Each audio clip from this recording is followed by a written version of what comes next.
It says that the Housewives of New Jersey scored a 0.35 in the P demo 18 to 49 with 1,099,000 viewers. Well, compared to 7 something, that's, that wouldn't be good, 4 years ago, but right now that's good. That's good. I mean, that night on February 1, Watch What Happens Live featured Teresa, scored a 0.24 with 760,000 viewers. That's so high for Watch What Happens. So high.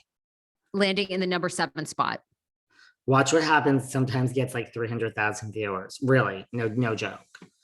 Wow. Yeah. Now, including the season 12 premiere, 3 episodes of Real Housewives of New Jersey landed in the top 100 shows yesterday. Now, this article came out 1 week ago. That sounds pretty good. I mean, I love it. Wow. Get this too, David. The season 12 premiere of Real Housewives of New Jersey was the highest rated Real Housewives premiere in over a year, since the Housewives of Atlanta season 13 scored a 0.50 and had 1.4 million viewers in December of 2020. That's kind of crazy, even higher than Housewives of Potomac.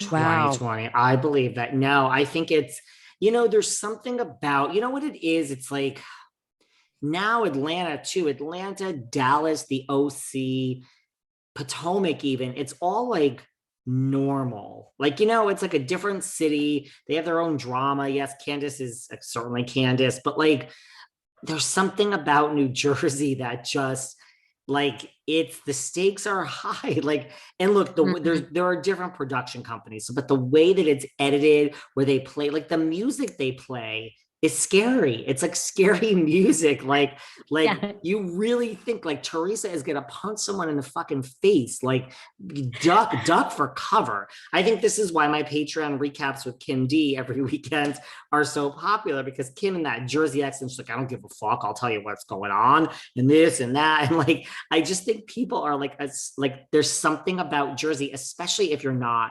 from here, where I am from, New York, New Jersey, that people are just, think about it, like, I don't know, like the average person, like they've never met like, like a Joey Gorga, like there's something, they're characters. I don't know. Whereas look I love Potomac, I love all these others, but it's like the OC, I just think is like, why not have it be down the street? Like what is it really? I mean, granted, the Salt Lake, the Salt Lake is doing great, so I guess, I don't know. I don't know if I'm making any sense.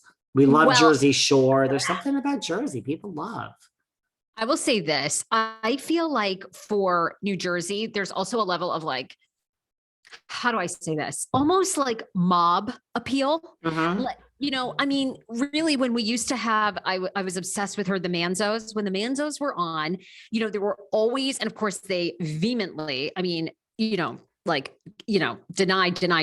There was always kind of this like mob connection, right? Because Carolyn Manzo's husband's father was allegedly murdered in a mob hit, I mean, there was always I think with them, much like Beverly Hills, there's just a bigger mystique than that you have with a Dallas, even in Atlanta, there's just like, I think too, there's something about the mob sort of thing in New Jersey, I would agree with all that. I mean, let's not also forget that like Dina Manzo's current husband has had that attack from her first husband.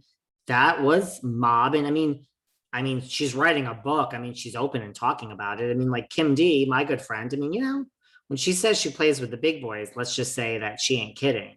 Like, I know Kim D, like I'm friends with her.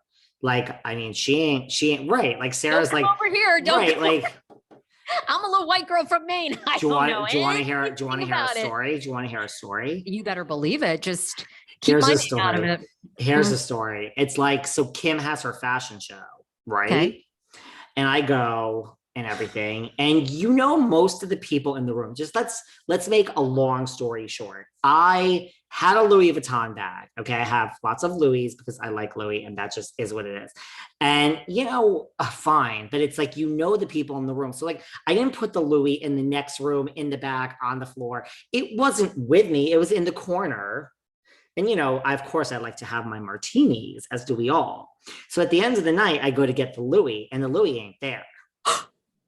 Right. The Louis ain't there. And it's like a purple and pink limited edition Louis. It's real masculine. Yes, everybody.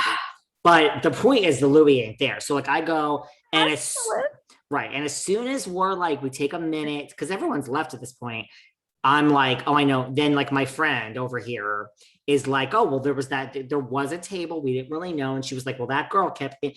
Well, what do you mean that girl kept inching towards my Louis? Like, you're telling me this fucking now? Like, where, what? Like, okay, well, way to bury the lead.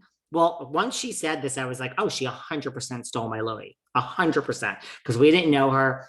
Anyway, long story short, this is on point. Long story short, I get in my Uber to go home to New York, call the owner. Listen, everyone, there's like, there was tables. So like Kim had everyone's number and everything. I call Kim the next day. I'm like, listen, give me what up. Call up the owner. I'm like, listen, I'm not coming back to New Jersey. Like this is an hour away.